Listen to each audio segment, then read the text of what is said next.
आराध्य देव के श्री चरणों में वंदन। 21 द्वार के स्वाध्याय के अंतर्गत आज 7वां सेशन और अब तक हम 13 बोलों की चर्चा कर रहे थे जो कि 21 द्वार के हेडिंग्स में आते हैं। तो उनमें अब तक हमने जितना पढ़ा है उससे संबंधित अगर किसी की कोई जिज्ञासा हो, अब तक हम जीव से लेकर आत्मा तक इतने टॉपिक पढ़ चुके हैं। तो यहां तक किसी की कोई जिज्ञासा है तो पहले वो आमंत्रित हैं।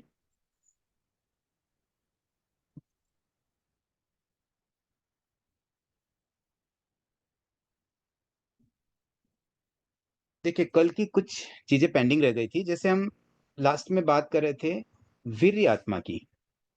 8 आत्माओं में 7 आत्माएं हमने समझ ली थी। वीर्य आत्मा के संबंध में कुछ डिस्कशन ऐसा चल रहा था कि ये वीर्य आत्मा कौन से गुण स्थान तक रहती है। तो बेसिकली ये जो आत्मा का पुरुषार्थ है उसी को रिप्रेजेंट करती है और सभी जीवों में अनंत पुरुषार्थ है। उस पुरुषार्थ के द्वारा वो बहुत कुछ कर सकते हैं, बट अंतराय कर्म के कारण वह पुरुषार्थ कुछ रुक जाता है, वो बाधित हो जाता है। तो फिर ये पुरुषार्थ कैसे मिलेगा, ये वीर्य कैसे मिलेगा? ये आता है अंतराय कर्म के क्षयोपशम से। मतलब जो अंतराय कर्म ऑलरेडी बंधा हुआ है उसके हल्केपन से जीव का पुरुषार्थ खुल जाता है, ओपन हो जाता है, और तब जीव वीर्य का प्रयोग कर पाता है। तो ऐसे 14 ही गुण स्थानों में वीर्य आत्मा को माना गया है, लेकिन सिद्धों में इसे नहीं माना गया है। तो अब देखिए, इसका आगे जो बोल है ना उससे भी काफी कुछ वीर्य आत्मा का ही संबंध है। नेक्स्ट बोल क्या है? लब्धि। लब्धि 5 है और ये 5 लब्धियां वही 5 प्रकार है जो अंतराय कर्म, मतलब अंतराय कर्म जिन 5 चीजों को बाधित करता है, बस वही लब्धियां हैं। तो लब्धियों को अंतराय कर्म बाधित करता है। जैसे जैसे अंतराय कर्म का क्षयोपशम होता है वैसे वैसे लब्धियां हमारी खुल जाती हैं। तो लब्धि के बारे में थोड़ा आगे बढ़े उससे पूर्व जो जिज्ञासा है उसको देख लेते हैं। पहले कमलेश जी। सर, कल आपने एक कहा था कि जिस लेशम में जीव मरता है उसी लेशम में अगले जन्म में बंधन होगा, ऐसा ऐसा बोला था। हेलो। हाँ, मैंने ये कहा था कि जो आयुष्य बंधन जिस लेशा में होता है ना उसी लेशा में जीव मरता है और उसी लेशा में अगले भाव में जन्म लेता है। ये एक एक्सेप्शन बोला था, किसी एक के लिए ऐसा नहीं होगा ऐसा बोला था। वो किसके लिए बोला था? लाइक जनरली ऐसा होता है, लेकिन नहीं, जनरली तो ये तो हमेशा होता ही है। ये इसके अलावा एक बात और चली थी कि जिस लेशा में जन्म लिया क्या उसी लेशा में मरते हैं। नहीं वैसे नहीं। तो उस संबंध में कहा था कि जैसे देवताओं के लिए तो वो भी एप्लीकेबल हो जाता है। अच्छा। बट अभी फिलहाल आप इतना ही ध्यान रखें कि जो जैसे पहला भव है, पहले भव में आयुष्य बंध रहा है, अगले भव का, दूसरे भव का। तो जब आयुष्य बंध रहा उस समय की लेशा, फिर पहले भव की जब मृत्यु हुई उस समय, और दूसरे भव में जब जन्म हुआ, ये 3 जगह पर लेशाएं समान रहेगी। ओके। ठीक है मुक्ता जी। मुक्ता जी म्यूट है आप। हाँ, जय जिनेन्द्र सर। अभी जो आपने वीर्य बताया सर, तो लब्धि और वीर्य सिमिलर है, या लब्धि मतलब वो दान लब्धि, लाभ लब्धि वो सब आती है, और वीर्य में बाल वीर्य, पंडित वीर्य वो सब आती है? देखिए, अभी जो हम बात कर रहे हैं ना वो आत्मा की बात चल रही है। आत्मा के जो 8 प्रकार है उसमें एक वीर्य आत्मा है। तो वो जो वीर्य आत्मा है उसका संबंध लब्धि से है। यहाँ एक बोल और आ रहा है, वीर्य नाम का एक बोल भी है जो लब्धि के बाद आएगा। वो वीर्य जो है ना वो बाल पंडित वो वीर्य अलग है। यहाँ देखिए, वीर्य शब्द दोनों जगह काम आ रहा है। मतलब लब्धि के संबंध में जो वीर्य शब्द काम आ रहा है वो वीर्य आत्मा वहां पे रिप्रेजेंट कर रही है। तो वीर्य आत्मा का संबंध लब्धि से है, और वीर्य जो अलग से बोल आ रहा है ना उसका संबंध वीर्य आत्मा से नहीं है। ठीक है सरला जी। सर, मैं ऐसे पूछ रही थी कि मतलब आप जो बोले ना कि तीनों आयुष्य का बंध, तो हो सकता है जैसे पहले अपने कोई अच्छे कर्म भाई नहीं बंधन में और लास्ट में अपने अच्छे बंधन हो जाए, तो ये नियम है क्या तीनों का? मतलब जो लेस्या में आयुष्य बनता है और जिसमें जन्म होता है, जिसमें मरण होता है, ऐसा नियम ही है कैसा? हाँ, ये नियम ही है। Thank you sir. सोनम जी।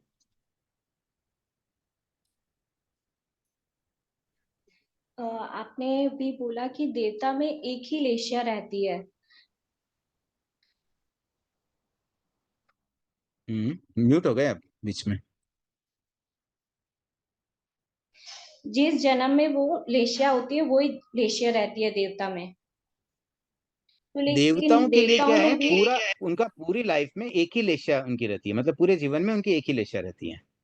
तो देवताओं में भी तो परस्पर जैसे परस्पर या लड़ाई होती है तो उनकी भावधारा तो बदलती रहती है ना।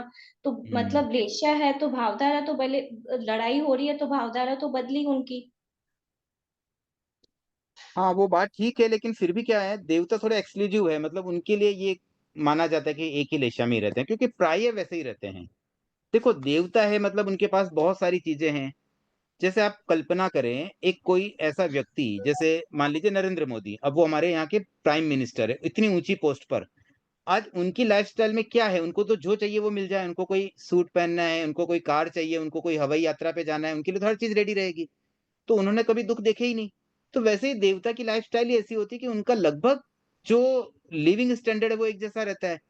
तो ऐसा लगता है मुझे कि जिस प्रकार की लेशा उनकी होती है ना, बस उसके अकॉर्डिंगली उनकी लाइफ चलती रहती है, तो उनमें ज्यादा इसलिए लेशा संबंधित उतार चढ़ाव के अवसर नहीं होते हैं। और जैसे परमा धार्मिक देव है तो वो उन्हें मतलब पूरा मतलब जो भी उनका आयुष्य होगा तो उसमें वो सिर्फ कष्ट ही देंगे। तो ऐसे जरूरी थोड़ी ना कि वो पूरे टाइम के लिए उनकी भावधारा कष्ट में ही रहती हो। मतलब कि दूसरों को प्रताड़ित करे वैसा ही उनकी भावधारा रहती हो। इसको यूं ही समझे कि उनकी भावधारा हमेशा वैसी ही रहती है। परमाधार्मिक देवों का कभी ऐसा सुना नहीं कि उन्होंने कोई अच्छा काम भी किया हो। उनके लिए हमेशा वही रहता है, उनको तो ऐसे ही लगता है भाई हम इसी के लिए पैदा हुए हैं, बस यही काम हमारा है, और वो आराम से कर पाते हैं। उनको कोई रोकने वाला भी नहीं है, इसलिए अच्छे से उनका तो लाइफ में वो चलता ही रहता है। जय जिनेन्द्र, मैंने सुना कि देवता के भाव एक मिनट लेशा। पुष्पा जी बीच में ना बोले आप। हैंड अच्छा, रेज करके ही अलाउड है क्लास में। ठीक है, पहले जिन्होंने हैंड रेज किया पहले उनसे पूछेंगे, आपको अगर कुछ भी कहना है पहले हैंड रेज करिए, उसके बाद जब आपका नंबर आएगा तब बोलेंगे। सुनीता जी। देवता में अगर नहीं एक बस यही लेशा था। रहती है ऐसा आप कहते हैं, तो सभी देवों में अलग अलग लेशा रहेगी क्या फिर उनके भावधारा के अच्छा अनुसार? चलिए, अभी है ना, मैंने कुछ टॉपिक लेशा के बारे में छोड़ दिए थे ना, एक बार उसको कंप्लीट ही कर लेता हूँ, क्योंकि उसके बिना ये बहुत सारी दिक्कतें आ रही है, मुझे ऐसा लग रहा है। मैंने बहुत रफली बताई थी लेशा बेसिक लेवल पर, अब मुझे लग रहा है थोड़ा डीपली हम लेशा का अभी ले लेते हैं, क्योंकि मैंने सोचा लास्ट में लूंगा, लेकिन अभी लेना ही ठीक रहेगा, क्योंकि जिज्ञासा जिस लेवल की है। तो मैं पहले लेशाओं के बारे में थोड़ा बता दूं, उसके बाद शायद सुनीता जी आपके प्रश्न का उत्तर उसमें समाहित हो जाएगा। Okay, okay, thank Urmila ji. जैसे अपना आयुष्य बंद हुआ, कापोत लेशा या अशुभ युद्ध लेशा है ना, 3, उसमें अपना आयुष्य बंद हो गया, फिर वो लास्ट मोमेंट पे मीन्स वो पर्सन है ना, जैसे गुस्सा करेगा या फिर ऐसा कुछ होता है, तो उससे अपन गेस कर सकते हैं कि उनकी गति क्या होने वाली है, ऐसा। देखिए क्या होता है ना, ऐसे हम लॉजिकली हम सोचते हैं कि भाई चलो आयुष्य बंधा तब कुछ अलग भावधारा रही, बाद में बदल भी तो सकती है। लेकिन एक्चुअली जब इसको नियम के रूप में कहा गया है, इसका मतलब ही ये होता है कि वैसा हो ही नहीं पाएगा, जिसका जैसा आयुष्य बंधा ना लास्ट मोमेंट वैसा हो ही जाएगा। जैसे राजा शनि के नरक का आयुष्य बंधा, तो अंतिम समय उनका खराब ही गया। भले वो हम्म भगवान के इतने मतलब शिष्य बन गए, सब कुछ था, बट शाही समय तो भी आ गया, लेकिन अंतिम समय उनका जो था वो बहुत वेदना से मतलब भरा था उनका। तो ये चीजें अपना परिस्थितियां बैठ जाती है, मतलब जिस तरह का एक बार आयुष्य बंध जाता है ना, फिर मृत्यु के हम्म समय भी, क्योंकि हमें वहीं जाना है, अब उसके वहां जाने से कुछ पल पहले, कुछ समय पहले तो नेचुरली हम उसके हिसाब से ढल ही जाएंगे ना। तो इसलिए ये हम्म नियम जो बनाया, मतलब बताया जा रहा है ना नियम, वो एक्चुअली प्रैक्टिकली ऐसा होता है, इसलिए ये नियम बनाया गया। नियम किसी ने बनाया नहीं है, ये तो जो हम्म कंडीशंस, देखिए ये बातें किसने बताई, केवल ज्ञानियों ने या तीर्थंकरों ने। तो वो तो जो देख रहे हैं वो बता रहे हैं, तो वो देख रहे हैं कि सब जीवों में ऐसा ही हो रहा है, तो उस आधार हम्म पर उन्होंने इसको नियम का नाम दे दिया कि भाई ऐसा नियमा है, क्योंकि ऐसा हर जगह हो रहा है, हर जीव में उन्होंने नोटिस किया कि देखो उस जीव में भी हम्म ऐसा, वो तो अनंत ज्ञान से सब कुछ देख पा रहे हैं, तो उन्होंने हम्म अनंत जीवों को देख करके डिसाइड करके बता दिया कि हाँ ऐसा ऐसा होता है। हम्म मीन्स कभी कभी ऐसा होता है ना कि पूरी लाइफ वो मतलब धर्म आराधना करते, बट मतलब जैसे बीच में बाई चांस कुछ ब्रेक हुआ और तभी आयुष्य बंद हो गया और लास्ट में फिर वही गति हो जाती है उनकी। हाँ, देखिए ये एक मतलब अक्सर कई व्यक्तियों को ये डर सताता भी होगा कि भई हम तो पूरे लाइफ तो हमने अच्छा किया, कभी-कभार तो हमें गुस्सा आ ही जाता है और उसी समय हमारा आयुष्य बंध गया तो क्या होगा हमारा? हम्म। तो उसके बारे में भी आगमों में ये बात उल्लेखित है हम्म। कि जब भी है ना आयुष्य हम्म। बंधता है, उस हम्म। समय के भाव आपके पूरे जीवन भर के भावों का एक एवरेज होगा। हम्म। मतलब वहाँ एक आपके साथ न्यायपूर्ण बात होगी। आप अगर जीवन भर आपने अच्छा बिताया, तो आयुष्य हम्म। बंधन के समय भी आपका अच्छा ही बंधने वाला है। उस समय आपके भाव ऑटोमेटिक अच्छे होंगे या जिस समय अच्छे भाव होंगे तभी आपका आयुष्य बंधेगा। ओके। हम्म। इसलिए उसमें घबराने की ज़रूरत नहीं है। तो ओके। कोई भी व्यक्ति अगर अपनी लाइफ़ को हम्म। अच्छी जी रहा है कि धर्म ध्यान में क पूरा जीता है, तो फिर हम्म। टेंशन नहीं, आयुष्य जब जब मर्ज़ी है तब बन जाए, कोई बात नहीं। हमने अगर एवरेज अच्छा जिया है ना, तो हमारी हम्म। उस हिसाब से ही हमारा आयुष्य बनने वाला है। बट सर मैंने मतलब एक बार ये सर सुना था कि जैसे अपन जो चार तिथि 5 तिथि है 4 तिथि कुछ तो रहते हैं तभी आयुष्य बंधन के ज्यादा चांसेस रहते हैं ना सर। नहीं, ये बात मुझे रूमर लगती है। मैंने कहीं पढ़ा नहीं, मैंने भी इस बारे में काफ़ी कुछ खोजने का प्रयास किया, लेकिन मुझे ऐसी कोई बात नहीं मिली है। ये कोई आचार्य ने हम्म। कभी कोई बात कह दी हो भले, बाकी ये कोई ग्रंथों में ये बात नहीं आती है। तिथियों पर ही आयुष्य बंधता है, ऐसा कुछ भी नहीं है। नहीं ना। ओके। Thank you. और तिथियों का जो पालन होता है ना, ये भी कोई बहुत पुरानी व्यवस्थाएँ नहीं है, ये तो बाद के आचार्य ने कुछ एक बना दिया सिस्टम, उसको कुछ वैज्ञानिक आधार दिया या जो भी एक आधार देकर के बना दिया, अभी चलो कोई बिल्कुल ना करे उससे अच्छा कुछ एक उनको दे दिया, भई चलो इस दिन तो कम से कम कर लो। तो हम्म। उसमें कोई ख़ास बात नहीं, मतलब वो सोचने की ज़रूरत नहीं है कि भई तिथियों के दिन ही हमारा आयुष्य बंधे, कभी भी बन सकता है। वो तो अपना जो आयुष्य बंधन का रूल है ना, उसके अकॉर्डिंगली कभी भी बंध सकता है। Okay thank you. मंजू जी?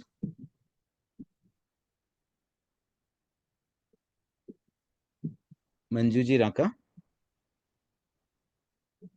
जय जिनेन्द्र सर, ये जैसे जन्म लिया कृष्ण लेशा में किसी जीव ने जन्म लिया तो वो आगे उसी कृष्ण लेशा में ही वापस जन्म लेगा, मतलब मरेगा तब भी कृष्ण लेशा रहेगी और फिर वापस कृष्ण नहीं, लेशा नहीं, में ही नहीं, जन्म नहीं, लेगा। ये नहीं, नहीं, आप देखिए फिर ये बात उल्टी पकड़ ली। पहले ही मैंने कहा था, पहले भव में जन्म लिया उसको नहीं गिन रहे हम, पहले भव में जो आयुष्य बंधा, पहले भव की हाँ, मृत्यु और दूसरे भव में जन्म, ये 3 चीज़ें एक साथ हैं।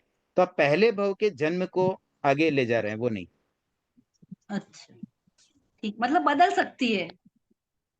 हाँ, बदल सकती है। हाँ केवल ठीक। देवता में नहीं बदलेगी, हाँ बाकी में तो बदल ही सकती है ना। मतलब मनुष्य और तिर्यंश थैंक में यू बदल सर। सकती है। संगी मनुष्य और संगी तिर्यंश में बदल जाती है, बदल सकती है। ठीक है? अंजू जी। भव्य हाँ, ओ भव्य जय जिनेन्द्र। भाई साहब, हाँ, जैसे लेशिया बनती है तो वो तो एक समय में ही बनती है ना, तो समय तो इतना सूक्ष्म है तो हम पहचान भी नहीं पाएंगे। और जो जन्म स्थान में पहुंच के एक समय बाद तो लेशिया बदल ही सकती है। हाँ, वो बात तो है। लेश्या बदल सकती है। अंतर मुहूर्त में लेश्याएँ बदल सकती हैं। एक समय तो नहीं बट कुछ समय में हम्म। बदल सकती हैं। हम्म। हम्म। ठीक है? चलिए अब हाँ। हम है ना थोड़ा-सा लेश्या वाले टॉपिक को ही आगे करते हैं। तो जो बातें हमारी रह गई थी लेश्या के संबंध में उसको कंप्लीट कर लेते हैं। देखिए, किस-किस टाइप की कैटेगरी के जीवों में कौन-कौन सी लेश्याएँ होती है, उस चीज़ को हम पहले समझते हैं। सबसे पहले अगर नरक की बात करें, तो देखिए पहले तो लेश्याओं के 6 नाम एक बार वापस हम क्लियर कर लेते हैं। कृष्ण, नील, कापोत, ये है तीनों अप्रशस्त लेश्याएँ। ठीक है? उसके बाद में तेज, पद्म और शुक्ल, ये तीनों हैं प्रशस्त लेश्याएँ। तो सीरियल कृष्ण से शुरू करें अगर तो नेगेटिव से पॉजिटिव की तरफ जा रहे हैं। और लेश्याओं के संबंध में आपने वो स्टोरी तो सुनी होगी कि जैसे 6 व्यक्ति किसी गार्डन में जाते हैं, वहाँ आम के पेड़ पे या जामुन के पेड़ का एग्ज़ाम्पल आता है, जैसे जामुन लगे हुए उनको जामुन खाने हैं। तो एक व्यक्ति तो कहता है पूरा पेड़ ही काट डालते हैं, दूसरा कहता है नहीं बड़ी टहनी को काटते हैं, तीसरा कहता है नहीं छोटी टहनी को काटते हैं। फिर चौथा ये अप्रशस्त वाले तो मानो उनको जितना चाहिए उससे भी अधिक हिंसा करने को उतारू है।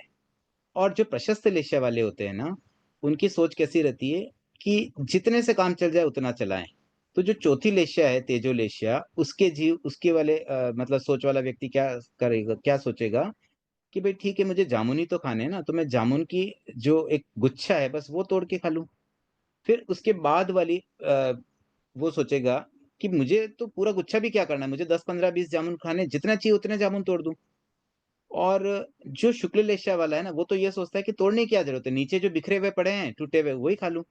तो ऐसे ना सोच मतलब और अच्छी होती जाती है। और एक एग्जाम्पल हिंसा वाला भी आता है कि 6 डाकू एक गांव में जाते हैं, तो उनको डकैती करनी है, मतलब लूटना है, पैसा चोरी करना है।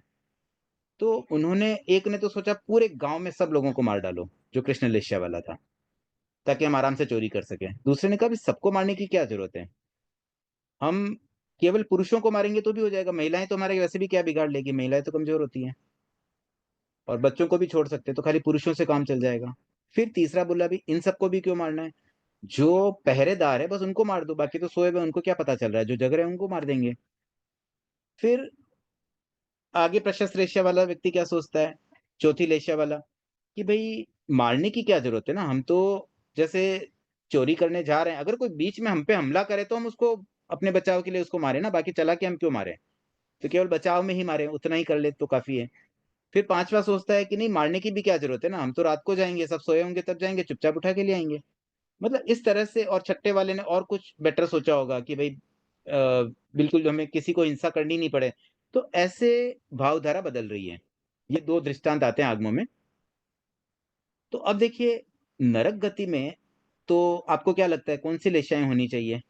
ऐसे नेचुरली हमें वही लगता है, अप्रशस्ति होनी चाहिए। तो कृष्ण, नील, कापोत, ये 3 अप्रशस्त लेशाएं हैं ना, ये होती है नरक गति में। तो अब इसमें भी उनका क्रम कैसे रहता है कि जो मतलब अगर नीचे से पहली नारकी है ना, वो उससे दूसरी नारकी और ज्यादा खराब है, 7वीं नारकी सबसे ज्यादा खराब है। मतलब सबसे अधिक कष्ट होते हैं 7वीं नारकी में, पहली नारकी के कष्ट सबसे कम कंपेयर टू 7 नारकी में। तो ऐसे अगर देखा जाए तो जो पहली नारकी है ना, उसमें तीसरी लेशा रहती है, कापोत लेशा। दूसरी में भी कापोत लेशा रहती है, मतलब पहली दूसरी 2 नारकी में तो ऊपर से चल रहे हैं, ऊपर पहली नारकी फिर दूसरी नारकी, इन दोनों में तो कापोत लेशा होती है। उसके बाद कापोत लेशा होती है का मतलब क्या हुआ कि नरकी में जो भी जीव जन्म ले रहे हैं ना नरक गति के, उन सबकी लेशाएं कापोत लेशा होती है। ठीक है, तो ये उनकी फिक्स है, मतलब जन्म से मृत्यु तक पूरे समय उनकी कापोत लेशा ही रहेगी, जिसको जो लेशा मिली वही लेशा रहेगी। जैसा देवता में वैसा नारकी में भी है। उसके बाद में तीसरी नरक में कापोत लेशा वाले जीव भी रहते हैं, और दूसरी जो है, अभी देखिए हम तीसरे से नीचे की तरफ जा रहे हैं, क्योंकि हमने जब पहली नारकी से 7वीं की तरफ गए तो पहली नारकी थोड़ी बेटर है, दूसरी उससे वर्ष और सबसे खराब 7वीं। तो सबसे नीचे जो नारकी 7वीं है, उसकी लेशाएं सबसे खराब होने वाली है उन जीवों की। तो यहाँ क्योंकि 3 लेशाएं जो अप्रशस्त है वो नारकी के जीवों को असाइन की गई है, तो प्रथम 2 नारकी में तो 3 नंबर की जो लेशा थी कृष्ण, नील, कापोत, मतलब कापोत लेशा 2 नारकी में हुई। और अब तीसरी नारकी में मिक्स जीव होते हैं, मतलब कुछ जीव तो होते हैं कापोत लेशा वाले और कुछ होते हैं नील लेशा वाले। हालांकि कापोत लेशा के अधिक होते हैं, नील लेशा के बहुत कम होते हैं, लेकिन फिर भी तीसरी नारकी के जीवों में मिक्स थोड़े मिल जाते हैं, मतलब कुछ नील वाले भी होते हैं और कुछ कापोत वाले, 2 तरह की लेशाएं तीसरी नारकी में पाई जाती हैं।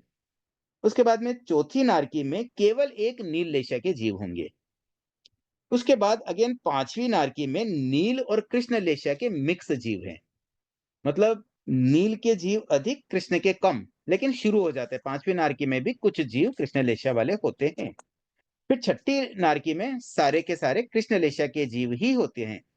7वीं नारकी में भी कृष्ण लेशा के ही जीव होते हैं, बट 6ठी और 7वीं में एक डिफरेंस करने के लिए एक शब्द यहाँ जोड़ दिया गया कि महाकृष्ण लेशा के जीव। हालांकि 6 लेशा होती है, मतलब कृष्ण लेशाओं में भी जिनकी और भी मतलब थोड़ी तो तरतमता, देखो एक लेशा के जीवों में भी थोड़ी तो तरतमता रहेगी, सब एक जैसा लेवल तो नहीं होता है। तो उसमें भी जो एकदम निकृष्ट लेवल होगा ना लेशा का, वो महाकृष्ण लेशा वाले वो 7वीं नारकी में हो गए। तो ये हो गया 7 नारकी का। उसके बाद अगर देवताओं में बात करें तो भवनपति और व्यंतर, ये 2 तरह के देवता ऐसे हैं जिनमें 4 प्रकार के लेशाएं होती हैं। 4 कौन कौन सी? 3 अप्रशस्त, मतलब कृष्ण, नील, कापोत, और फिर चौथी तेजो लेशा। तो ये 4 लेशाएं किस किस में है? भवनपति और व्यंतर, 2 तरह के देवों में। तो अब इनमें 4 का मतलब क्या होगा कि चारों, अब कोई भवनपति देव में कृष्ण लेशा हो सकती है, किसी में नील, किसी में कापोत और किसी में तेजस। तो ये 4 में से जिसमें जो लेशा है ना, बस फिर वो लाइफ टाइम उनकी वही लेशा रहेगी। इसके अलावा अब ज्योतिष्क देवों की अगर बात करें, तो ज्योतिष्क देवों में एक तेजस लेशा ही होती है, मतलब उनमें 3 अप्रशस्त नहीं होती। ठीक है, मतलब अभी तक हमने केवल व्यंतर और भवनपति की बात की। देखो व्यंतर और भवनपति में ऐसा क्यों होता है, इसका कारण समझते हैं। जैसे अभी एक किसी बहन ने कहा था ना कि जैसे परमाधार्मिक देव कौन होते हैं? पहले तो इस शब्द को समझे, ये परम धार्मिक नहीं है, ये होता है परम अधार्मिक।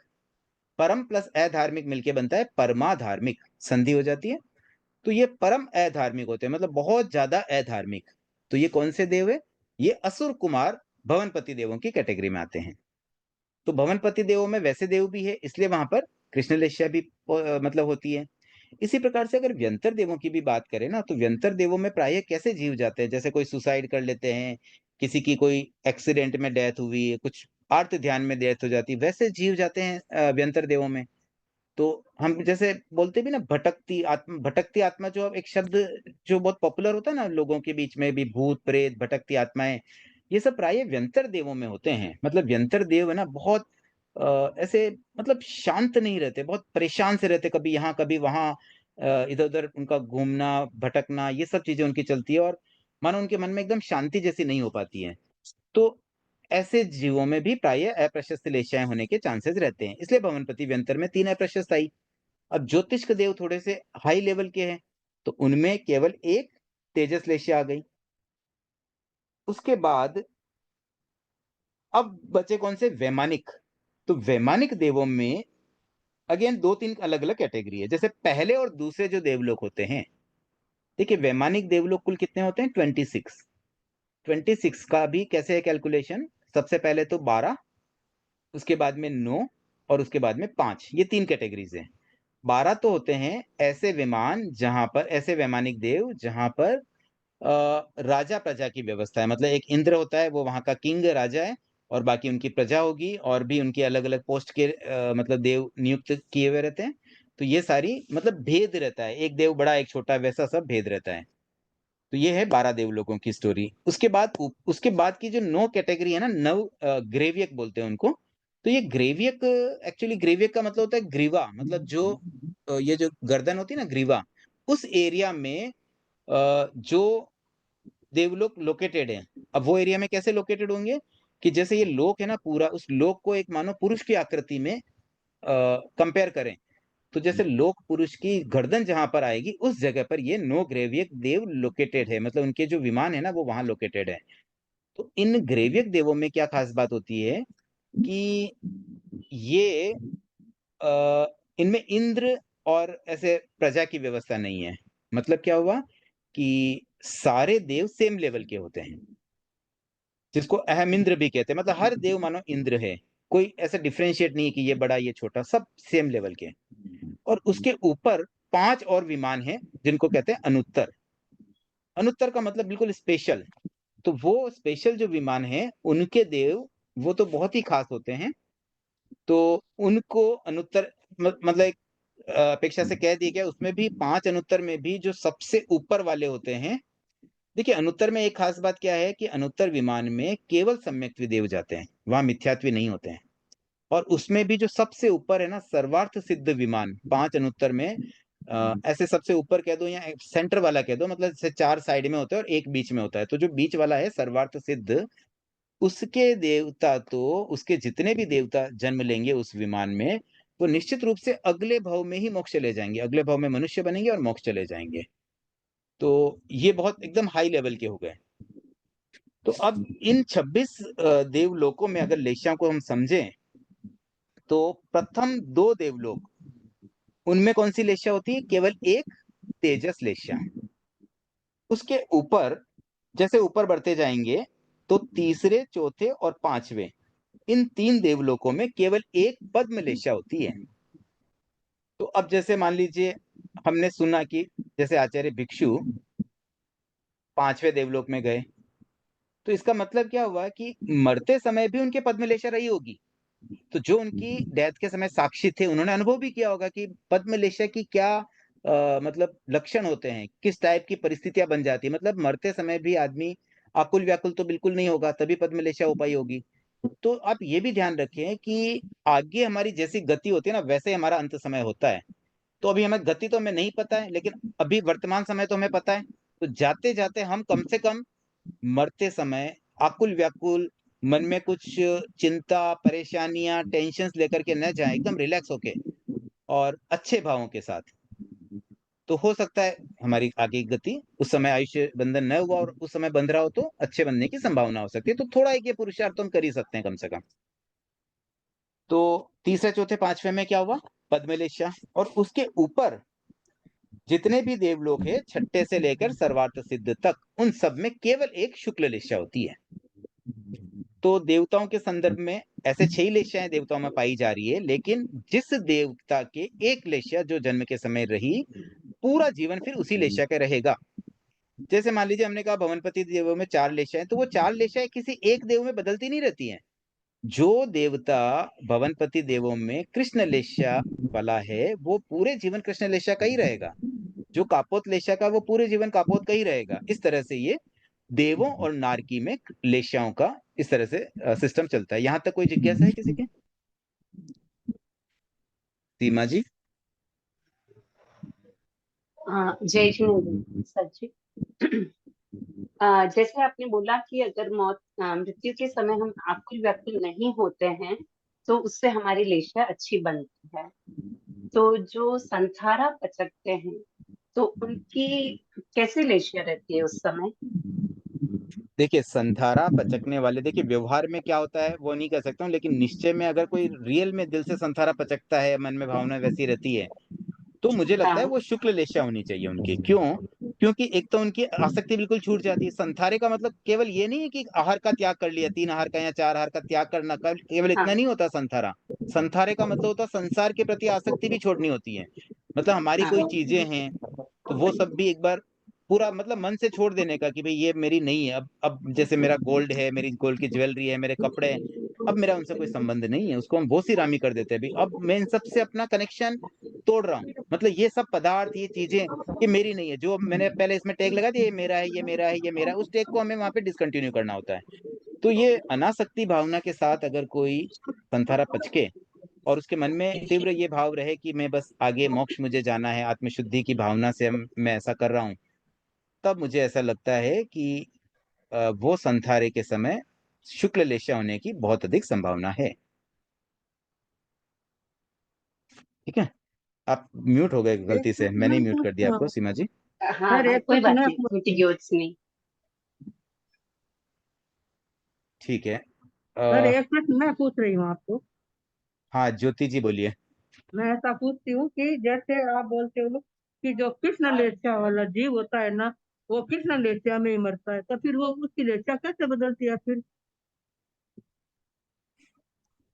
देखिए ये मैंने देवता नारकी के लिए कहा था कि देवता अगर कोई कृष्ण लेशा का है तो वो तो कृष्ण लेशा में ही मरेगा, हाँ लेकिन मरेगा फिर मनुष्य वापस और जिएगा, तिर्यंच, वापस जन्म लेगा, वो भी कृष्ण लेच्छा में हाँ जन्मेगा। वो भी कृष्ण लेशा, लेकिन अगर वो वापस तो जन्म मान फिर लो उसकी संगी चेंज नहीं तिर्यंच या होती? संगी मनुष्य में जाएगा। देखिए नहीं देवता मर करके उसकी या फिर तो चेंज मनुष्य नहीं बनते होती हैं क्या? या तिर्यंच बनते हैं, 2 ही ऑप्शन होते हैं उनके पास। अच्छा तो अगर वो मान लीजिए मर के संगी मनुष्य बने, तो हो सकता है इनिशियली कृष्ण लेशा हो, लेकिन बाद में तो लेशाएं बदल सकती है। तो संगी मनुष्य और संगी तिर्यंचों में लेशाओं में परिवर्तन पॉसिबल है। अच्छा।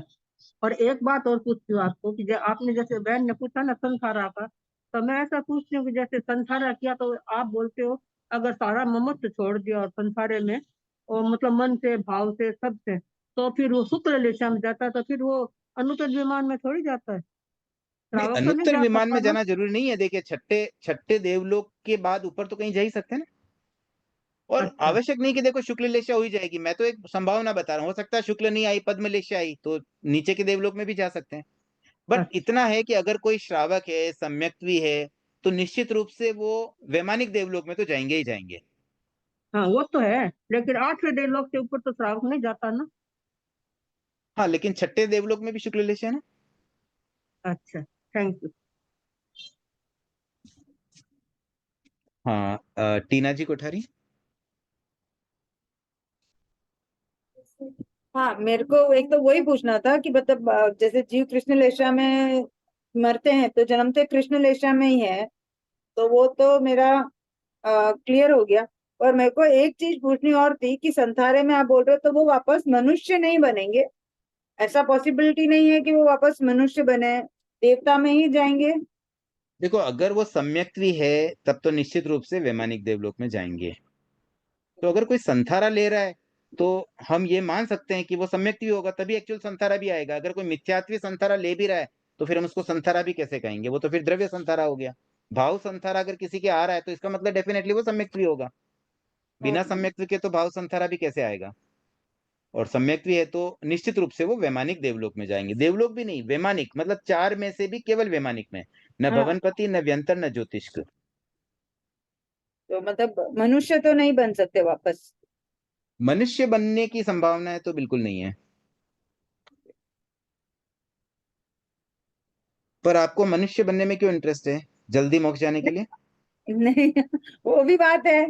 देवता की इतनी लंबी आयुष्य करके वापस अपन को संसार का भ्रमण ही करना रहेगा ना। देखिए, इसको है ना, आप इस तरह से सोचो कि हमारे बहुत सारे पुण्य भी बंधे हुए हैं, तो फिर हम डायरेक्ट मनुष्य बन के उन पुण्यों को कहाँ खर्च करेंगे? तो एक बार देवता बन के वो पुण्य वहां पे खत्म कर दें और फिर बाद में कुछ वेदना वेदना बच गई तो मनुष्य भाव में भोग के फिर मोक्ष चले जाएंगे। तो देखिए, दोनों चीजें चाहिए। हमारे पास बहुत सारी प्लस चीजें भी पड़ी है, बहुत पॉजिटिव चीजें पड़ी, उन्हें भी तो खर्च करना है ना। इसलिए हाँ, देवता बनने में कोई एतराज नहीं है। मतलब देवता बनकर मनुष्य बन के मोक्ष जाए तो भी ठीक ही है, एक तरह से वो भी अच्छा रास्ता ही है। डायरेक्ट मनुष्य बनने में और बहुत दिक्कतें आ सकती है, क्योंकि समय कम रहेगा, हम कैसे पुण्यों को खर्च कर पाएंगे? लंबा आयुष्य मिलेगा तो हम उन पुण्यों को आराम से खत्म कर देंगे। Thank you. चंद्रकला जी। जय जिनेन्द्र सर। सर, मेरी जिज्ञासा है कि जैसे कि एक ही नरक में दो लेश्याएं हैं, जैसे कि नील और कापोत। तो एक नरक के जीव में एक ही लेश्या होगी या एक जीव में वह दोनों लेश्याएं अप डाउन हो सकती है? एक जीव में एक ही रेशा होगी। जिस जीव में नील रेशा है वो पूरे जीवन उसकी नील ही रहेगी, जिसके कापोत है उसके कापोत ही रहेगी। Thank you sir. Manju ji Raka. जय जिनेन्द्र, ये जो आपने बताया कि सम्यक्ति जो होता है वही संथारा लेता है, ये जरूरी है? देखिए, ऐसे मतलब तो कोई भी ले सकता है, लेकिन वास्तव में संथारा तो उसी के आएगा जिसके सम्यक्त्व है। क्योंकि जो जिसकी धारणा ही गलत है, जो इस चीज को मानते ही नहीं कि भूखे रहने से कुछ तप होगा, जो ये मानते ही नहीं कि मोक्ष जैसा कुछ होता है, जो ये मानते ही नहीं कि मेरी आत्मा अलग है, मैं शरीर अलग है, वो क्यों संथारा लेगा? वो तो खाली फॉर्मेलिटी के लिए ले लेगा। तो क्योंकि कोरा मेरे कोई एक फॉर्मेलिटी के लिए संथारा ले तो उसको हम क्या सब, वो व्यवहार में भले हम संथारा कह दें कि भैया हाँ उसने त्याग किया, लेकिन वास्तव में उसके मन में वो भाव तो तभी आएंगे जब वो सम्यक्ति होगा। क्योंकि मेरे एक रिलेटिव है, उन्होंने कभी जिंदगी में ना सामायिक की, ना त्याग किया, ना तपस्या की, कुछ नहीं किया, लेकिन अंतिम समय में उन्होंने उनके शायद 14 या 15 दिन का संथारा है, पहले उन्होंने संलेखना की और फिर उन्होंने संथारा लिया था। देखिए, सम्यक्त्वी व्यक्ति सामायिक करे त्याग करे ये आवश्यक नहीं है। हो सकता है सम्यक्त्व हो उनमें, या हो सकता है सम्यक्त्व बाद में आया हो, दोनों बात हो सकती है। तो हम ये हाँ, तो किसी के लिए क्यों कहें कि भाई उनके संथारा वैलिड नहीं है। बात हाँ, इतनी सी है कि अगर किसी ने सही भाव से संथारा लिया और जिसने कॉन्सेप्चुअली अपने आप को इंप्रूव किया, मतलब हमारे कॉन्सेप्ट्स को हमने सही किया, तो हम सम्यक्त्वी बने। तो ऐसे देखो, कोई मुझे लगता है ऐसा, देखो 15 दिन भी संथारा आना कोई छोटी बात नहीं होती। एक संथारे का त्याग करना भी बहुत बड़ी पराक्रम का काम है। तो ऐसे हर कोई तो कैसे कर पाए ना। कोई ये, एक तो ये हो जाए कि भाई 2 मिनट में डेथ होने वाली है, लास्ट में परिवार वालों ने ऐसे पचका दिया और बाद में अनाउंस कर दिया भाई संथारा पूर्वक गए, बेकुटी ले गए, वो तो अलग केस हो गया। लेकिन कोई 15 दिन पहले कर रहा है तो डेफिनेटली उनके भाव तो आ ही गए होंगे। तो फिर नहीं उस नहीं, केस में उन्होंने तो तो, लगता है कि समय तो आया होगा उन्हें। हाँ, उन्होंने तो पहले तपस्या की, रोज गीतिका सुनते थे, जैसे ही गीतिका बंद करते थे तो वापस बोलते थे कि गीतिका शुरू करो, गीतिका शुरू करो, लेकिन पहले उन्होंने कभी कुछ नहीं किया।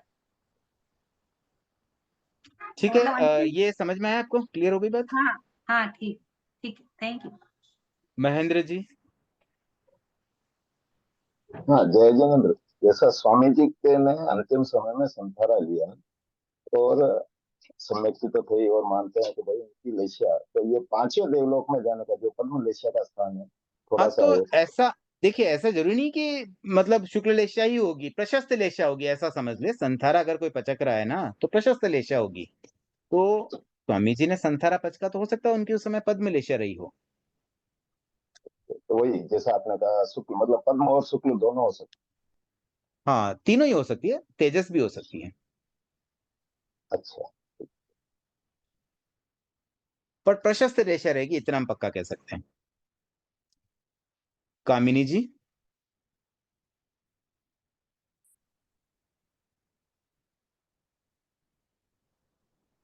सर शुक्ल लेशिया कौन से देवलोक तक पाई जाती है? शुक्ल लेशिया छठे से ऊपर 26वें तक, 6 to 26 तक वैमानिक में। और पद्म लेशिया? तीसरे, चौथे, पांचवें में, 3, 4 and 5 वैमानिक। Thank you sir. Shakuntala ji. मैं कह रही थी, अगर जो संथारा साधक व्यक्ति है, अगर उसने आयुष्य का बंधन पहले कर लिया है तो उससे क्या, उससे क्या मतलब? आयुष्य का बंध समझ लो, कभी भी संथारा पचकने से पहले हो गया, कभी भी किसी भी टाइम में, तो नरक गति का बंधा है या तिर्यंच गति का बंधा है, तो लास्ट में संथारा करने से क्या हो? देखो, अगर किसी के नरक गति का आयुष्य पहले बंधा हुआ है, वो तो संथारा कर ही नहीं पाएगा, मान के चले। कुछ ठीक ठाक अच्छी गति आयुष्य बंधा होगा, वही व्यक्ति संथारा कर पाएगा अंतिम समय। नहीं तो फिर वो द्रव्य संथारा रूप में भले हो जाए तो हो जाए, भाव संथारा आने की संभावना नहीं है। ठीक, ओके। जानकार जी। जय जिनेन्द्र। मेरा ये पूछना था कि अभी आपने कहा कि स्त्रियां, आप भी, हाँ, स्त्रियां दूसरे देवलोक से आगे नहीं जा सकती, और हम भी अगर उसकी साधना करें तो भी दूसरे देवलोक से आगे नहीं जा सकते। तो हमारी अगर लेशिया अधिक होगी तो फिर वहां तो तेजस लेशिया से आगे है ही नहीं है, फिर ये कैसे संभव नहीं, होगा? मैंने सुनिए, मैंने ये कब कहा स्त्रियां दूसरे देवलोक के ऊपर नहीं जा सकती? मैंने ये बात कही क्या? और उसमें आपने नहीं कहा, उसमें है ना कि स्त्रियां दूसरे देवलोक, हम मतलब दूसरे देवलोक से आगे नहीं जा सकती। नहीं नहीं, ऐसा कहीं मेंशन नहीं है, मेरे ध्यान में नहीं है ऐसी कोई बात। देवया नहीं जा, ऐसा नहीं है। जो सुनिए, इस बात को हाँ। आपने अलग तरह से पकड़ लिया। बात ये होती है कि देव गति में जो हाँ देवता और देवियां दो होते हैं ना, पुरुष और स्त्री, हाँ तो हाँ। वैसे दूसरे देवलोक के ऊपर अच्छा केवल देवता बनते हैं, देवियां नहीं अच्छा बनती। तो अच्छा, कोई देवया। स्त्री है मनुष्य के रूप में, और वो मान लो तीसरे देवलोक में गई, तो वहां वो देव बन जाएगी, पुरुष बन देव जाएगी। बन, ये नहीं कि हाँ स्त्री हमेशा स्त्री रहती है। हाँ, उसका वेट चेंज हो जाएगा। तो ठीक यहाँ है। इसीलिए लेशा के कारण होगा, या फिर अगर आयुषी पहले बांध दिया उसने कि वो दूसरे देवलोक तक ही जाएगी, और उसके बाद अगर उसकी भावधारा अच्छी रही पद्म लेशा की या शुक्ल लेशा की, तो फिर क्या होगा उसका? देखिए, इसका कोई आयुष्य से संबंध ही नहीं है ना। आयुष्य, जो एक बार आयुष्य बंध गया उसमें तो बदल ही नहीं सकता है। जो आयुष्य बंधा वहां जाना ही जाना है। हाँ लेश्या तो हम बस इतना समझ रहे हैं कि भाई अच्छी लेश्या से वापस अच्छी लेश्या में जाते हैं। जैसी अच्छा लेश्या है मरते समय, उसके अनुसार अच्छी गतियां मिलती है। जैसे अभी हमने देखा, नरक और देवता, हर कोई नरक में कोई जाना चाहता है क्या? सब देवता बनना चाहेंगे। तो हाँ फिर हालांकि देवता भी कोई नहीं बनना चाहेगा, मतलब देवता की भी वांछा नहीं करनी चाहिए, लेकिन अगर दो ऑप्शन हो तो कम से कम नरक में तो कोई नहीं जाना चाहेगा। तो हम ये तो प्रयास कर ही सकते हैं भी हमारे भी अंतिम समय में और जीवन में भी हर हर समय मैक्सिमम टाइम हमारी लेशियां अच्छी रहे। अच्छा। हाँ हाँ, बहुत बहुत धन्यवाद। ओ मैडम। सरिता जी। हाँ, जय जिनेन्द्र सर।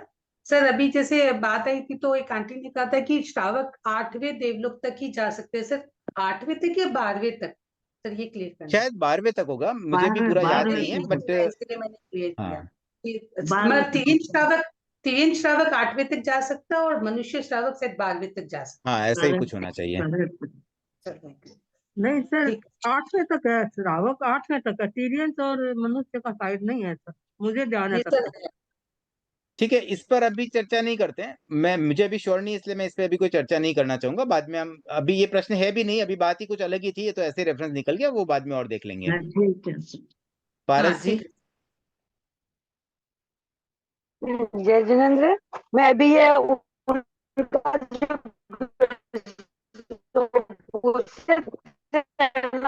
उसी वाले में, तो मैं उनके इसलिए वो थोड़ा सा गलत समझ के कहना चाह रही हूँ कि वो जो हमारे 1900 मल्लिनाथ है ना, वो भी तो तीर्थंकर ही तो बने थे, वो तो स्थिति बन सकती है, वो थोड़ा सा गलत समझ पाए। नहीं, आपकी बात को समझ में नहीं है मुझे। एक तो आपकी आवाज भी कट कट के आ रही ना, तो पूरा सुना ही नहीं दिया। कुछ महत्वपूर्ण बात हो तो आप बताइए, नहीं तो एक बार इसको छोड़ देते हैं। हेलो, आवाज आपकी बिल्कुल क्लियर नहीं है। ठीक है ठीक है, आशा जी हिरण। आवाज क्लियर करो। जय जिनेन्द्र सर, आवाज मैं ये कह रही हूँ, हेलो हाँ हेलो, आशा जी। मैं ऐसे पूछ रही हूँ सर, अगर किसी के भाव होगी संथारा पच, तो ये किस कारण से हो सकता है? एक मिनट, फिर से बीच में म्यूट हो गया था शायद। किसी के किसी के भाव है कि मेरे को संथारा पचकना है, 15-20 दिन पहले ही बोल दिया कि संथारा पचकना है, मेरे को पचका दो संथारा, लेकिन हम अपने मुंह बस नहीं पचका पाए, तो उनकी लेशिया या भावधारा कैसे होएगी? देखिए, पहली बात तो है ना, ये पचकाना तो खाली एक फॉर्मेलिटी है। वो हाँ। आप कौन होते हैं उसको पचकाने वाले? जिसको पचकना वो खुद ही पचकता है। अगर मैंने सोच लिया मुझे संथारा करना है, कोई मुझे परमिशन दे ना दे, कोई पचकाए नहीं पचकाए, अगर मैंने धारणा कर ली मन में, तो मेरा संथारा हो ही जाएगा। तो वो कोई खास बात नहीं है। ये पचकाना हम कोई किसी के जीव के लिए हम थोड़ी निमित्त बनेंगे भी, हम पचकाएंगे तो ही वो मोक्ष जा पाएगा, ऐसा तो कोई होता नहीं है। तो सब हाँ, अपने अपने कर्म से ही होते हैं। तो संथारा ये तो एक फॉर्मेलिटी की बात है भी, हम एक सम्मान पूर्वक भी चलो हम पचकाते हैं, या साधु साधियों से पचकते हैं, हाँ, ये वही उनके लिए एक रेस्पेक्ट है। बट पचकने वाला तो खुद पचक सकता है। साधु साधियों से ही पचकाने का सोचा था, लेकिन वो नहीं हो पाया, तो अभी उनकी भावधारा कैसी रहेगी? नहीं, कुछ तो मैं वही क्या? बोल रहा हूँ, उसमें आवश्यकता ही नहीं है पचकाने की। अभी मुझे उपवास करना है, मैं महाराज के जाके उपवास नहीं पचक पाऊंगा, तो आप घर में आप नहीं करते हो क्या? आप मान लो कोई साधु साधियों के नहीं गए, उपवास हाँ, पचकना है, तो आप क्या करते हो उस समय? करते हैं, पर मतलब मैं भावधारा पूछ रही हूँ, उनकी भावधारा लेशा क्या होएगी? नहीं, आपने प्रश्न ये पूछा है कि नहीं पचका पाए तो क्या, तो उसका तो कोई संबंध ही नहीं ना। कोई पचका पाए या नहीं पचका पाए, उससे क्या हाँ, वो अंतर हुआ? नहीं बात पचका तो यहाँ पाएगी, चल रही लेकिन है उनकी कि भावधारा उस क्या रहेगी? अंतिम समय तक उनकी भावधारा क्या रहेगी? आप पहले प्रश्न को एक बार जो मैं समझ पा रहा हूँ, आपका प्रश्न क्या, मूल प्रश्न यही है कि नहीं पचका पाए उसका कोई परिणाम, या कोई संथारा पचक रहा उसकी भावधारा की बात कर रहे हैं? संथारा पचकना था लेकिन नहीं पचक पाए, उनकी भावधारा चेंज हो गई फिर? नहीं, एक मिनट, फिर प्रश्न में संशोधन हो रहा है। मतलब वो पचकना चाह रहे थे, आपने नहीं पचकाया, या कोई साधु साधियों ने नहीं पचकाया, या हाँ, वो साधु उनकी साधु, पचकने की इच्छा खत्म हो गई? नहीं नहीं, उनकी पचकने की इच्छा थी। तो फिर उसका उसका क्या संबंध? मैं वही आपसे कहना चाह रहा हूँ कि दूसरे निमित्त को आप साइड में कर दीजिए, उससे कोई मतलब ही नहीं है। उनकी इच्छा थी, उन्होंने मन में सोच लिया, तो वो तो खुद ही पचक लेंगे ना। उन्होंने पचक भी लिया होगा। मन में अगर भावना भी आ गई भी मेरे तो संथारा ही है, अब तो हो गया ना। आज आपने मन में सोच लिया मेरे तो आज उपवास है, अब महाराज के जाएंगे और पचक लेंगे, नहीं जा पाए, तो भी आपने अपना सोच के आपने अपना उपवास कर ही लिया ना। तो वैसे ही हाँ, होता है। तो उसमें उसमें कुछ सोचने की जरूरत नहीं कि थर्ड पार्टी की वजह से किसी की भावधारा में कोई अंतर आ जाएगा। मतलब उनकी जो भावधारा थी वो सही थी उनके हिसाब से। हाँ, अच्छी रहेगी। अगर किसी के मन में भावना पचकने की है तो उसकी तो अच्छी है ना। कोई पचकाए नहीं पचकाए उससे कि, आज मान लो किसी की साधु बनने की इच्छा है, कोई उनको दीक्षा न भी दे, तो उनकी तो भावना अच्छी है ना, तो उनके तो कर्मों की निर्जरा तो हो ही रही है। Thank you. ठीक है। हाँ, ठीक है। मंजू जी। जय जिनेन्द्र भाई साहब, मैं ये बताना चाह रही थी कि अपने जो अभी श्रावक की बात आई ना 12वें देवलोक तक की, तो वो तिर्यंच श्रावक 8वें से ऊपर नहीं जाता है, तिर्यंच होता है वो संगी तिर्यंच देवलोक से, और मनुष्य जो होता है श्रावक वो 12वें देवलोक तक जाता है। हाँ मंजू जी, ये बात तो उस आई गई ना, सरिता जी ने उससे ऑलरेडी बता दी ऊपर ना नहीं ये बात जाता तो। है वो। हाँ, इस यही बताना चाह रही थी मैं। हाँ, तो ये बात कोई बात ऑलरेडी आ हो गई, ये चुकी है। क्लियर इसमें हो गया। सुनिए मेरी बात मंजू जी, अभी क्या अपनी क्लास में ये बात ऑलरेडी हो चुकी है, तो वापस रिपीट करने की कोई आवश्यकता नहीं, नहीं मैं थी। रिपीट करने के लिए नहीं दी थी, मैं पहले ही एड्रेस की थी, तो फिर ठीक है, कोई आपने बात अभी नहीं। बोला तो अब इसलिए। बात कभी कोई ओके, आ जाए ना, जैसे हम कोई प्रश्न पूछना ठीक चाहते है। हैं, वो प्रश्न किसी ने पूछ लिया, तो भी अपन वापस लोअर कर सकते हैं। मतलब देखिए, वो ओके, एक्स्ट्रा एक चीज को रिपीट करने का कोई हाँ, औचित्य नहीं है। ठीक है भाई साहब। चलिए, अब हम, पारस जी आपकी और कोई जिज्ञासा है क्या? एक बार लोअर हैंड कर लीजिए, जिनकी जिज्ञासा हो जाए, थोड़ा ये भी डिसिप्लिन का पार्ट होता है, तुरंत हो लोअर नहीं हैंड कर रहा देना है ना भाई चाहिए। साहब। मेरे मेरे-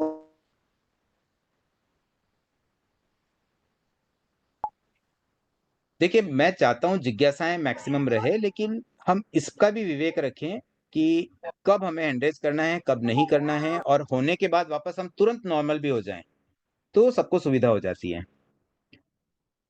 हाँ पारस जी, आपके कोई प्रश्न है?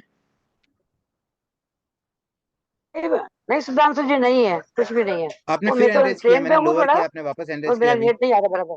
नहीं, अरे मैंने नहीं किया, नहीं किया। हाँ, वो हो गया होगा, मैंने नहीं किया। ठीक है, चंद्रकला जी। जी सर, मेरी जिज्ञासा है कि 12वें देवलोक तक की श्रावक जा सकता है मनुष्य, तो फिर सर ये सर्वार्थ सिद्धि और से भी जो तीर्थंकर बनते हैं, तो जीव आते हैं, तो वो फिर वो भी तो मनुष्य से भी तो कोई जाता है ये सर्वार्थ सिद्धि में, तो वो फिर किस अपेक्षा से जाता है सर? साधु जाते हैं। अच्छा, थैंक यू सर। चलिए, तो अब हमारा लेशा का एक एनालिसिस जो चल रहा था उसको मैं एक बार पूरा करना चाहूंगा। अभी तक हमने देवता और नारकी की लेशाएं समझ ली, वहां तक सबका क्लियर हो गया है। और भी कोई जिज्ञासा रह जाए तो वापस आप बाद में भी पूछ ही सकते हैं। अब हम बात करते हैं अन्य जीवों की। तो देखिए, संगी मनुष्य और संगी तिर्यंच पंचेंद्रिय, इनमें 6 ही लेशाएं होती हैं और इनकी लेशाएं बदलती रहती हैं। मतलब जैसे देवता नारकी में था ना कि जन्म से लेकर मृत्यु तक एक ही लेशा पूरे जीवन में, वैसा सिस्टम संगी तिर्यंच और संगी मनुष्य में नहीं है। यहाँ लेशाएं बदलती रहती, जैसे हम हैं तो हमारी लेशाएं बदलती रहती। हम भावधारा अपनी, जैसे भाव कभी कुछ पॉजिटिव अच्छे उत्कृष्ट भाव आए तो अच्छी लेशाओं में चले जाते हैं, कभी नीचे भी आ जाते हैं, तो ये हमारे में चलता रहता है। इसके अलावा कुछ और जीव रह जाते हैं, जैसे तेजस्काय, वायुकाय, एकेंद्रिय में ये 2, और इसके अलावा 3 विकलेंद्रिय, असंगी तिर्यंच पंचेंद्रिय। मतलब ये 2 क्यों लिया, 3 को किसको छोड़ा वो समझ लेते हैं। पृथ्वी पानी वनस्पति, इन 3 को छोड़ा गया, तो इन 3 एकेंद्रिय को छोड़ दिया, तो 2 एकेंद्रिय कौन से बचे? तेजस्काय, वायुकाय, और इसके अलावा द्विएंद्रिय, तीन्द्रिय, चतुरेंद्रिय, और असंगी तिर्यंच पंचेंद्रिय। इसके अलावा असंगी मनुष्य भी इसी कैटेगरी में आ जाते हैं। इन सबके अप्रशस्त्र 3 लेशाएं होती है, मतलब कृष्ण, नील और कापोत। ठीक है, अब जो 2 हमने छोड़े थे एकेंद्रिय में, 3 छोड़े थे सॉरी, पृथ्वी पानी वनस्पति, उनको क्यों छोड़ा गया और उनमें क्या अंतर है? उनमें भी 3 तो होती है, लेकिन उनमें एक तेजस भी होती है। तो अब इसका क्या कारण है?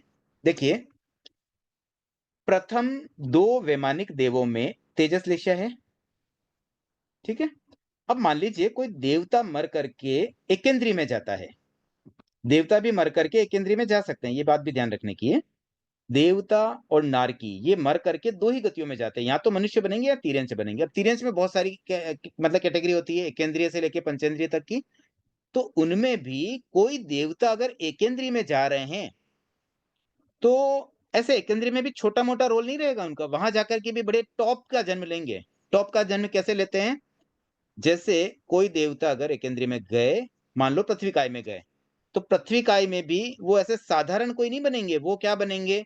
जैसे पृथ्वी काय में कोई बढ़िया धातु हो, जैसे गोल्ड है, या कोई रत्न होते हैं, रत्न भी पृथ्वी काय के ही पार्ट है ना, तो वैसे कुछ बनेंगे जो बहुत बेशकीमती होते हैं, मतलब जो रेस्पेक्टेबल होते हैं दुनिया में, जिन वस्तुओं का भी सम्मान होता है, ऐसे इस टाइप की उनकी योनि होती है केंद्रीय में। इसी प्रकार से अगर वो पानी भी बने, मतलब अपकाय में भी पैदा होते हैं ना कोई देवता, तो अपकाय में भी कोई छोटे मोटे सिंपल पानी में नहीं, कोई पवित्र पानी में, जैसे गंगा नदी के पानी को पवित्र मानते हैं, तो वहां पैदा होंगे। ऐसे कोई अच्छे मतलब लेवल के पानी में पैदा होते हैं। और वनस्पति में भी मानो एक रेस्पेक्टेबल वनस्पति के रूप में, जैसे कई बार ऐसे हम देखते हैं ना, पेड़ों की भी पूजा होती है। तो अगर कोई देवता मानो कोई पेड़ भी बनाए ना वनस्पति काय में, तो वो भी उस भाव में भी उनको रेस्पेक्ट मिलेगा। तो रेस्पेक्टेबल एकेंद्रीय जीव इन 3 टाइप की कैटेगरी में ही जा पाते हैं। तो अब यहाँ क्या होता है ना, जैसे कोई देवता मानो पहले देवलोक का देवता कोई रत्न के रूप में पृथ्वी काय में गया, तो उस समय क्या होगा कि क्योंकि पूरे देवलोक देवता के समय तो उनका अंतिम समय में लेशा क्या थी? तेजस लेशा थी। तो अगले भाव के जन्म में भी तेजस लेशा होना अनिवार्य है। तो इस अपेक्षा से पृथ्वी काय में भी तेजस लेशा मानी गई है। सिमिलरली पानी और मतलब अपकाय और वनस्पति काय में भी। तो ये 3 काय में तेजस लेशा एक एक्स्ट्रा है। बाकी तो समझ लो अगर इन 3 एक्सेप्शन को अलग रख दें तो फिर तो समझो असंगी जितने भी जीव हैं वो सारे के सारे 3 अप्रशस्त लेशा वाले जीव ही हुए। मतलब प्रशस्त लेशा के लिए मन का होना बहुत जरूरी है सामान्यतया। ये खाली 3 में एक्सेप्शन इसलिए हो गया कि भी पिछले भाव का उस भाव मतलब पिछले भाव की जो लेशा थी वो इनिशियल जन्म के समय वो लेशा रहेगी, इस अपेक्षा से बस इन 3 में भी लिया गया, जो भी बाद में वो लेशा नहीं रहती है। तो ये लेशाओं के बारे में कुछ बातें हमने यहाँ पर की है। और एक बात है कि 14वां गुणस्थान जो होता है ना, 14th गुणस्थान, वो भी अलेशी होता है। उस समय लेशाएं नहीं रहती क्योंकि लेशा का संबंध योग से भी है। तो योग की जब तक प्रवृत्ति होगी तब तक ही लेशाएं बनती है। तो 14th गुण स्थान में कोई लेशा नहीं होती है, सिद्धों में भी कोई लेशा नहीं होती है। तो ये लेशा के बारे में कुछ जानकारी यहाँ पर मैंने रखी है। कल्पेश जी। जैसे अभी ये देवताओं के बारे में बताया कि पृथ्वी काय, अपकाय और वनस्पति काय में 4 लेशा है। तो क्या जो देवता कोई एक केंद्रीय बनता है वो तेजस का वायु काय में नहीं जा सकते है क्या फिर? नहीं, वहां नहीं जन्म लेते हैं, कभी नहीं जाएंगे। केवल पृथ्वी का, अपकाय, वनस्पति का 3 में ही जा सकते हैं। यस, देवता अगर एक केंद्रीय में जाएंगे तो तीन ही मतलब उनके पास पॉसिबिलिटीज है। Okay, thank you. अब जो पहले कुछ प्रश्न थे ना, मैंने कहा था मैं लेशा का थोड़ा एनालिसिस कर लूं, उसके बाद अगर जिज्ञासा रहे, अगर उनमें आपको जिज्ञासा रह गई तो आप पूछ सकते हैं। सर नंदन मणियारा 9 ग्रह तक गया था जो अभवी था, तो वो कैसे गया फिर? वो तो मनुष्य ही था ना? तो अभवी का 90 ग्रह तक जाने में क्या दिक्कत है? नहीं, मनुष्य 9 ग्रह तक जा सकता है। हाँ, मनुष्य जा ही सकता है ना। तो श्रावक तो 12वें गुण 12वें हाँ, देवलोक पे उसमें जाते हैं। देखिए अलग अलग कारण होते हैं। ये जो जीव होते हैं ना, ये कुछ अलग कारणों से जाते हैं। मतलब तपस्या आदि जो अकाम निर्जरा होती है ना उनकी, उन कारणों से वो जाते हैं। अच्छा, थैंक।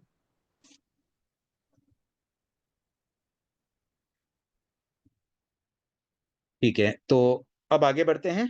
लेशा की बात हो गई हमारी। कल हमने 8 आत्माएं भी कर ली थी। अब एक टॉपिक और ले लेते हैं उसके आगे, लब्धि। तो लब्धि का संबंध किससे है? अंतराय कर्म के साथ में। तो अंतराय कर्म 5 प्रकार के होते हैं। कौन कौन से होते हैं? दान, भोग, दान, लाभ, भोग, उपभोग और वीर्य। तो ये 5 प्रकार के लब्धियां किससे मिलती है? अंतराय कर्म के क्षयोपशम से। और हर जीव के अंतराय कर्म का कुछ ना कुछ क्षयोपशम अवश्य होता है। तो 1 से लेके 14 गुण स्थान तक लब्धि भी सब जीवों में मिलेगी। तो अब इसका मतलब क्या हुआ कि एक तो है ना, इसमें बहुत आसानी है, पांचों लब्धियां साथ ही रहेगी। अगर किसी को एक लब्धि मिली तो पांचों ही मिलेगी, क्योंकि मूल तो है ना वीर्य लब्धि ही मूल होती है। बाकी तो 4 इसके बस ऐसे अवान्तर भेद कर दिए गए कि भाई वो दान नहीं दे पा रहा है, अब उसके अंतर क्षयोपशम हुआ तो वो दान दे पाया। उसको लाभ नहीं मिल पा रहा है, मतलब देना लेना, लाभ हो गया इनकमिंग, दान हो गया आउटगोइंग। तो आउटगोइंग और इनकमिंग दोनों तरह की बाधाएं थी अंतराय कर्म के कारण। वो क्षयोपशम होने से अब उसके दोनों वे खुल गए, मतलब इनकमिंग आउटगोइंग दोनों चालू हो गया। अब चीजों को वापरना, काम में लेना, उपयोग करना, तो जैसे कोई कपड़े पहनना, घर में रहना, ऐसे आवाज रियूजेबल नहीं चीजें भी आ होती रही है। है। आवाज नहीं आ रही क्या? नहीं, आ रही है, आ रही है, आराम आ से आ रही रही है, है। आ रही है। हाँ, ठीक है। अब आइए।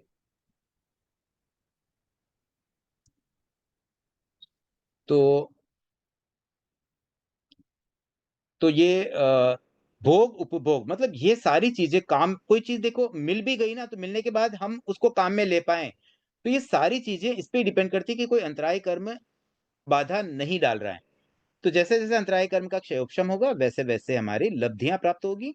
और ये लब्धियां तो प्राय सब जीवों में होती है, बस कुछ ही सिद्धों को छोड़ दें तो सब में लब्धियां रहेगी। तो इसका विवेचन भी जब हम करेंगे ना 21 द्वार का, तब भी बहुत आसानी हो जाएगी लब्धियों के संदर्भ में। इसमें प्राय सबका उत्तर में एक ही जैसा उत्तर रहेगा, तो ज्यादा इसमें कुछ कंफ्यूजन नहीं है और ज्यादा समझने जैसा भी नहीं है। हाँ सपना जी, म्यूट है आप।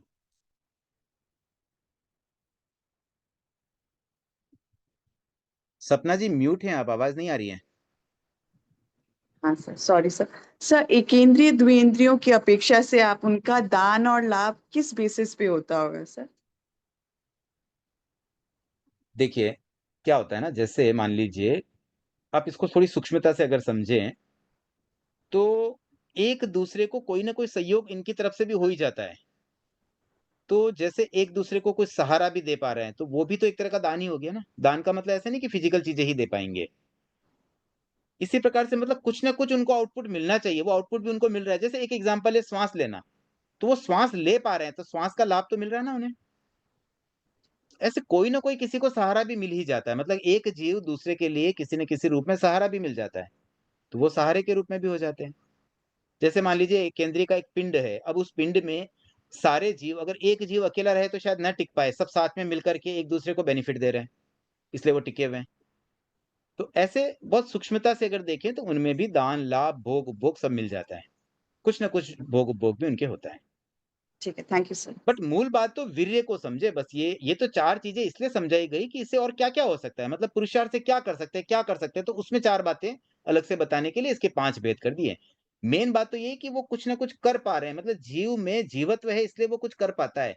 वो पुरुषार्थ ही हमें अजीव से अलग कर रहा है।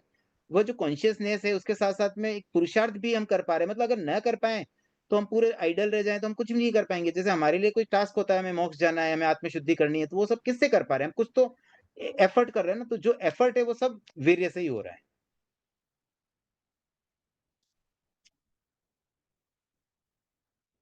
ठीक है, उसके बाद हम एक टॉपिक और कर लेते हैं, वीर्य। अब यहाँ जो वीर्य है ना, ये वीर्य उस पुरुषार्थ से नहीं है जो अंतराय कर्म के क्षयोक्षम से मिलता है।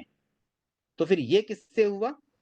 ये होता है सम्यक्त्व लेने का पुरुषार्थ करने से। मतलब कोई व्यक्ति अगर व्रत धारण करें, संयम ग्रहण करें, ये जो हिम्मत कर पाता है, ये जो प्रबल पुरुषार्थ है, ये भी प्रबल पुरुषार्थ है। देखो आज दीक्षा लेना इतना आसान नहीं। आप सब समझते हैं कि दीक्षा लेना बहुत अच्छा है, लेकिन आप में से कोई ले नहीं पाया, मैं भी नहीं ले पाया, तो कहीं ना कहीं हमारे पुरुषार्थ में कमी रह गई। तो हम कहते हैं भी हमारा बाल वीर्य है, हम अभी बच्चे हैं इस वीरता में। और जो दीक्षा ले लेता है उसको कहते हैं पंडित वीर्य। वो पंडित बन गए, अब मतलब उन्होंने अपना एक लेवल क्रॉस कर लिया।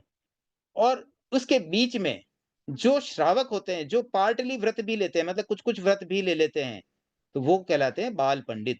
तो ये 3 प्रकार के वीर्य हो गए। मतलब जो असंयमी है टिल 4th गुण स्थान, 4थे गुण स्थान तक के जीव असंयमी, उनको कहेंगे बाल वीर्य। 5वें गुण स्थान के बाल पंडित वीर्य, और 6ठे गुण स्थान और उसके आगे के हो गए पंडित वीर्य। तो ये वीर्य में 3 कैटेगरी है, उसके अनुसार जब हम 21 बार करेंगे तो वैसा असाइन कर लेंगे। अच्छा, एक जिज्ञासा आई है अंगूर बालाजी। अंगूर बालाजी आप म्यूट है, अनम्यूट करके बोलिए।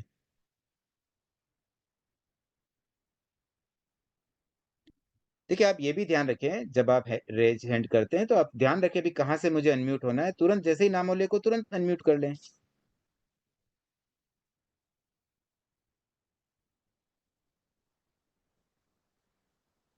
ठीक है, आप शायद नहीं हो पा रहे हैं, अभी भी आप म्यूट हैं, आपकी आवाज नहीं आ रही है। या तो आप अनम्यूट करके बोलें या फिर एक बार आपकी जिज्ञासा को स्किप रखते हैं। ममता जी। जय जिनेन्द्र सर।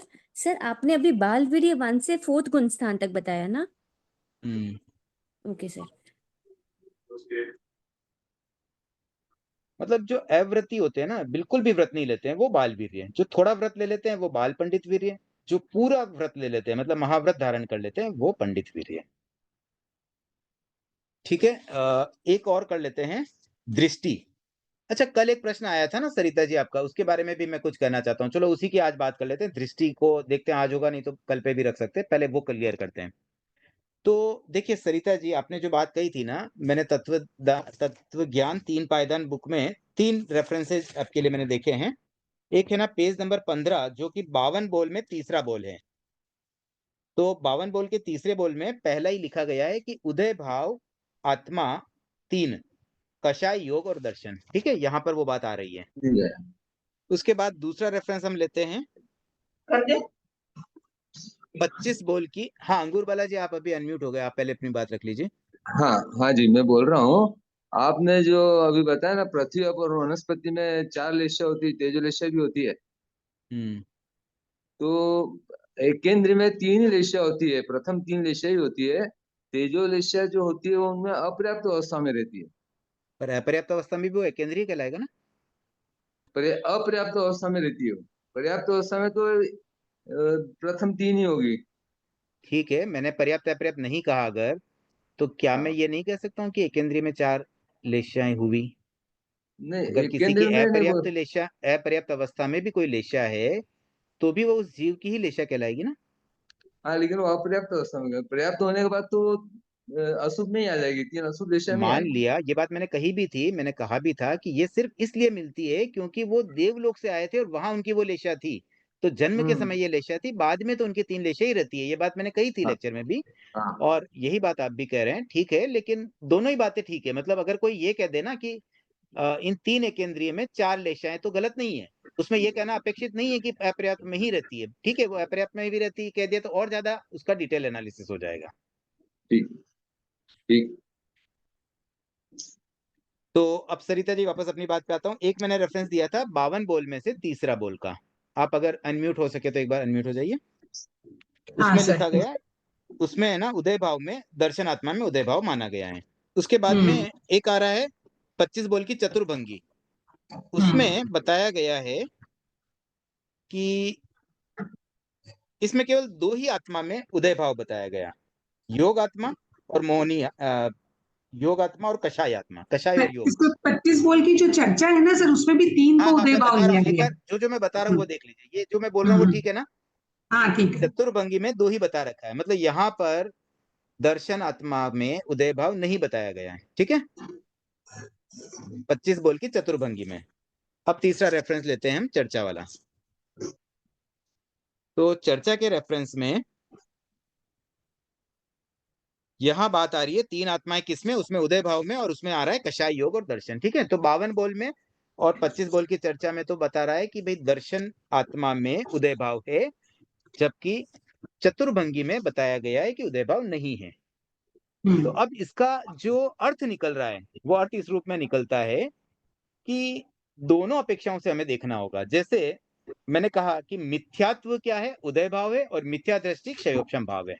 तो इसको आप उस एग्जाम्पल से ले, जैसे एक ग्लास में आधा ग्लास पानी भरा है, तो अब कोई कहता है भाई आधा ग्लास पानी है, कोई कहता है आधा ग्लास खाली है, दोनों अपेक्षाएं हो जाती है।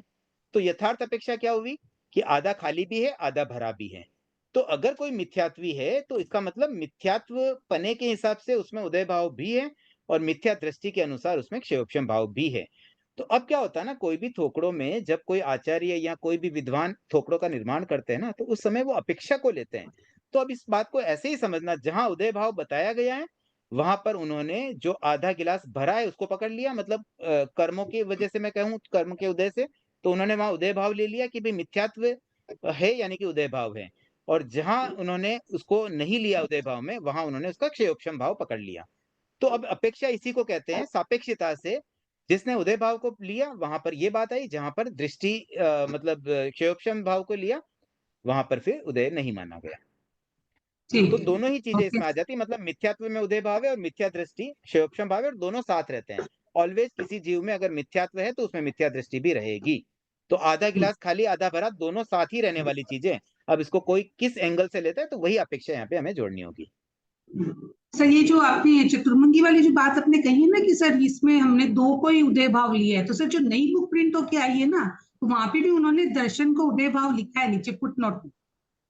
ठीक है, मतलब वही बोल रहा हूँ, अगेन अपेक्षा से ले लिया हो उन्होंने। सकता है इसको वापस चेंज करके उन्होंने वैसे उन्होंने लिखा होगा। उन्होंने चेंज हाँ इसीलिए किया होगा, किसी ने प्रश्न किया एक जगह आपने ये लिखा एक जगह वो लिखा, जबकि हाँ इसमें बिना चेंज किए भी समझाया जा सकता है। मैं कहना ये चाह रहा हूँ कि कभी भी तत्व ज्ञान में कोई चीज समझने के लिए आवश्यक नहीं है कि हमको एज इट इज ही होना चाहिए। कोई बात मतलब एक्स लिखी तो भी ठीक है, वाई लिखी तो भी ठीक है, बस अपेक्षा जोड़नी है, एक्स किस अपेक्षा से, वाई किस अपेक्षा से। तो मैं तो बोलता हूँ इसमें करेक्शन न भी करते ना तो भी कोई आपत्ति नहीं थी। लेकिन कुछ लोगों के दिमाग में क्या बैठता है तत्व ज्ञान सीखने में, नहीं इस बुक में तो ऐसे लिखा, उस बुक में ऐसा लिखा, वो खाली बुक्स खोजने में लग जाते हैं। उसमें ये सोचो कि अपेक्षा भाव को अगर समझने लग गए ना हम, तो फिर बहुत ज्यादा दिक्कत नहीं आती किसी भी चीज को समझने में। हर चीज वैलिड होती है। इवन भगवान महावीर ने तो यहाँ तक कहा है, इवन आगमों में भी ये उल्लेख आता है। आचार्य महाप्रज्ञ जी की तो कई पुस्तकों में ये बात उल्लेखित भी मिल जाती है, जैन परंपरा का इतिहास पुस्तक में भी ये बात स्पष्ट लिखी है कि जैन धर्म या जैन दर्शन ये क्या है? ये जितने भी दर्शन है ना दुनिया भर के हैं, उन सबका निचोड़ है। कैसे निचोड़ है? क्योंकि जैन धर्म में तो सभी दर्शनों को एक्सेप्ट किया गया है। वो किसी को गलत बताते ही नहीं है। क्यों नहीं बताते? क्योंकि अपेक्षा जोड़ देते हैं, बस इस अपेक्षा से वो ठीक है, इस अपेक्षा से वो ठीक है। तो मतलब सापेक्षता को जो सीख लेना, उनके लिए फिर तत्व ज्ञान को समझना और उसको बात को जो बुद्धिगम्य नहीं हो सकती ना, उसको केवली गम्य कर पाना बहुत सहज और ईजी हो जाता है। तो ये सापेक्षता सर ये वाली बात से ही हमें चीजों को समझना चाहिए। ये तो एक एग्जाम्पल था, बट इस बात से हम और भी कई बातें इस तरह से समझ सकते हैं। सर ये अनेकांतवाद हो गया क्या? नीलम जी, सर ये अनेकांतवाद हो गया क्या? ये सर मैं बोल रही थी, इसको ऐसा समझ सकते हैं क्या कि जैसे पहला गुण स्थान है, इसमें मोहिनी कर्म का उदय तो है, लेकिन ज्ञान उतना है कि जैसे मैं जानती हूँ कि मैं मेहनत करूंगी तो मैं फर्स्ट नंबर से क्लास में पास होंगी, उतना ज्ञान है, लेकिन तत्व की जानकारी नहीं है, इसलिए मोहिनी कर्म का उदय भाव है ना।